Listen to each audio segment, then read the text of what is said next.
YouTube, and welcome back to another episode of the Movie Zone with me, your host, Jonathan, aka the Doctor Movies. Now today, I'm going to talk about another Batman film, and it's Batman 2, aka Batman Returns, 1982.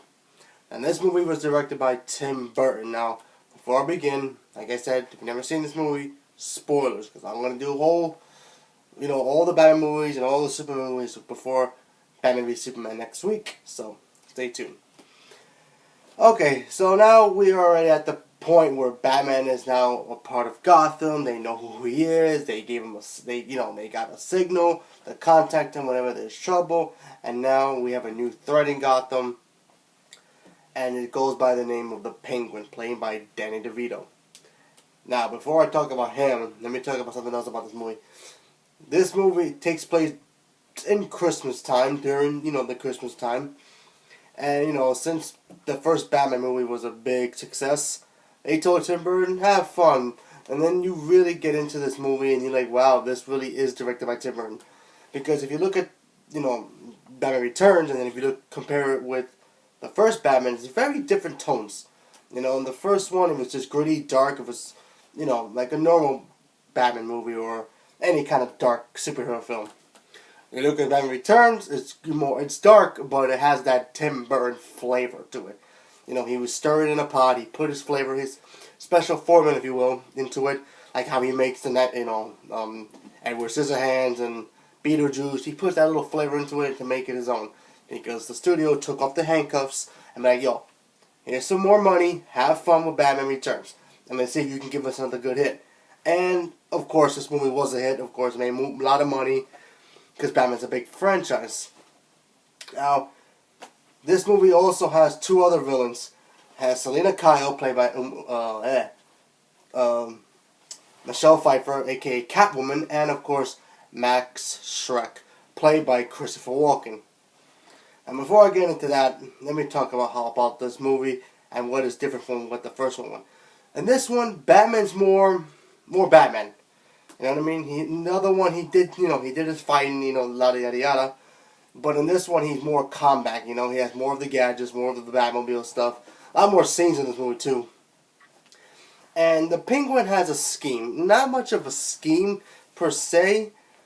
He just wants to he was left behind when he was a child, but he was born like half a penguin, half human, and his parents decided to dump him in the sewer. And then he was been raised by penguins. And henceforth, that's how he became the Penguin.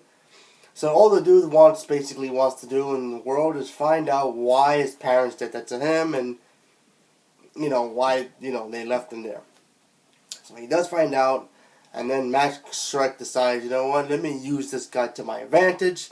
Let me make him the mayor of Gotham City, because if he becomes the mayor, and he is Gotham's golden child that they totally abandoned. If he comes back to power, he has everything, money, the power, everything, And then if Max Schreck keeps him under his wing, he has control of everything. So, and then of course you have Selina Kyle. She was the secretary to Max Schreck, and she was kind of quirky, kind of average. And then of course in one scene, she gets tossed out of a window. And the whole origin of Catwoman is very different from the comic books. Now, in this movie, she has the power, per se, of 9 lives. Meaning, you shoot her 8 times, she's still going to come back and kill you. 9 times the charm, and then she dies. So, like, I don't know if they got that from the comic books. I don't believe they did. Because I think Catwoman's origin is very different. She's a cat burglar. She dresses as a cat. She falls in love with Batman. And, in this movie, you do see that sexual tension between her and Batman. And then she starts falling in love with Bruce Wayne, but she doesn't know which is which. But, it becomes one of those weird, one woman, 2 men scenario, crossover thing. But except it's one guy, 2 personalities. So, there you go with that. And I really like the Penguin. And then, of course, he does have his own scheme in the back of his mind where, he was abandoned. So, he decides he wants to kill all the firstborns of Gotham. And dump them in the sewer and let let the people of Gotham feel what he felt. You know what I mean? Abandoned, losing their child, and all that stuff. So of course Batman's got to stop him, right? Now, like I said, I really enjoy this movie. I actually like this better more than every time I watch it because it's more watchable. In this one, is it more ridiculous than the first one? Yeah, it is. But it's fun. Like I said, these movies are old now, so the CGI and the props and effects are outdated a little bit. But it's still fun to watch. If you don't want to wink at it and really look at it and be like, oh, wow, that's fake, then you can have fun with it. But if you do, then, you might have problems with it. First off, let me talk about Danny DeVito's Penguin. He was incredible. He was perfect casting for this role. He looked the part. And, they changed his origin a lot because in the comic books, if I can remember correctly, Penguin is the only Batman villain. You gotta listen to this. Penguin is basically the only Batman villain that doesn't go to Arkham whenever Batman captures him. He's basically more of a mobster. He likes stealing guns and drugs and all that stuff. He's not psychotic like every other villain that he has. The Riddler, Two-Face, and all the other psychotic freaks that he puts in Arkham. That's why Batman always puts him in regular jail. But in here, he's pretty much crazy. He wants to kill all the firstborn children. He likes biting people's noses off. He's got a killer clown family, the circus family that's kind of like crazy. A whole bunch of those clowns with guns and nunchucks, and it's just crazy. So I liked it for what it was because it was dark and different. So you know what? Whatever. He was fun. He did a good job. Let me get to Catwoman now. Catwoman, a lot of people say, was Michelle Pfeiffer. Michelle Pfeiffer is Catwoman because of the way she was. She was beautiful, she was sexy, she was smart, she was sadistic, she was seducing Batman all the time, like she does in the comics. And you believed that she was Catwoman in this because the way she looked, back then she was very beautiful. Now she's kind of a little bit older, but you know what, she's still pretty cute. Anyway, I thought she worked. Is she better than Anne Hathaway as Catwoman? No. And it's different, it's different, ways they're playing it, and on the other hand, I'll get to Anne Hathaway's Catwoman eventually, but let me just say this. Anne Hathaway is more of a burglar, where Catwoman from Batman Returns, she's more of, she just wants revenge. She just wants to play around, have her fun, seducing her victims and all that stuff. And it's totally different coins. It's the same coin, two different sides. Totally different. But enough of that one. But honestly, she was great for what she was in this time period. 1992 was very different from what 2012 was. So it's very different. So you gotta remember that. But I'll leave that up to you. You might like that. You might like this Catwoman.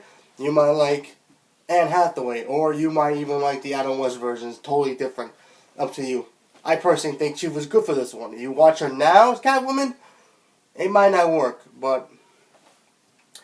And then there's another villain in this movie, like I said, Max Shreck. He was very more, smooth. He was like the businessman, but he was very calculating and sadistic at the same time because he wanted to use... He basically abused Selina, all the time. He tossed her out a window. Basically, he created her. Which, I'm getting the pattern here with all these Batman movies, with the original Batman movies. Excuse me. That either the villain or the hero creates the villain. You know what I mean? In this movie, he created Catwoman. You know what I mean? In the first Batman created the Joker. And vice versa. So, there's a pattern right there somewhere, I guess. He was fine. I thought he was good. Christopher Walken is a good actor. I think he, he's good. So I liked him in the movie. And Michael Keaton did a good job as well. There are some moments where are kind of cheesy here, but I don't want to go into too much. But there's this one scene which I can't stand to watch sometimes. Sometimes that's the only part I fast forward. Is where Batman has to save this, beauty queen pageant woman who basically always pushes the button for the Christmas lights or whatever. So he does that, he takes the Batmobile, he parks it, and then he goes does his thing.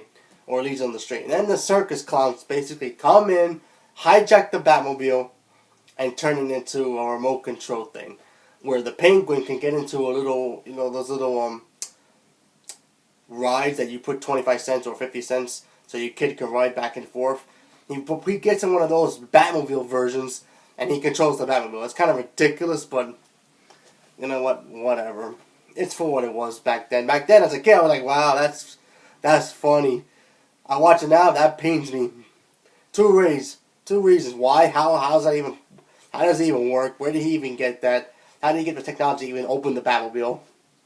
And I hate when in any Batman movie where they decided to destroy or humiliate the Batmobile. It's just not right. So if it does happen in Batman v Superman, I'm gonna cry.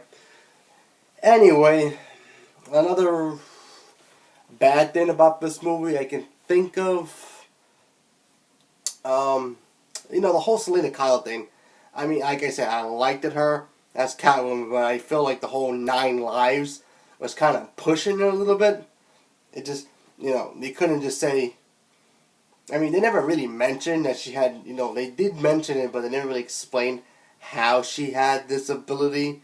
It just kind of happened because she fell off the building, not really the building, out of the window. She hit the ground, and then a whole bunch of cats basically like lick her and bite her, and then that's how she got 9 lives. So that wasn't really explained enough, but go figure. So let me get back to the good stuff, because honestly there's a lot of good things here too. The score for this movie by Danny Elfman is great. The Christmas song, that gets me. The part where Selena transforms into Catwoman, she goes all crazy. That's another good scene.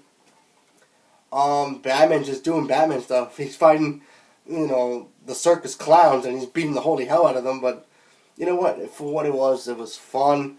I enjoyed this movie. I continue to watch it whenever I can. Actually, this is the only movie I will watch if I'm bored. That's a Batman movie, so I will watch this more than I will watch the other ones. So yeah, there's my review. And if I had to score this one, I will actually give this one an 8. I really enjoy this movie. It's fun. Yes, it has its problems and moments where it's like, okay, enough with the nonsense here. This is where it gets way too tempered, but overall, it's fun. It's an old movie, but yet it's still fun to watch. So, my question to you is, have you seen this movie? What do you think about it? So let me know in the comments or whatever. Just let me know what you think. And stay tuned for my next one. It will probably be Batman Forever. And then we gotta get to that, that other one. So yeah, that's gonna be fun to do. I can't wait to do that one. But yeah, stay tuned for the next one. Probably later up tonight or something. So I'll see you later, and thank you very much, and have a good day.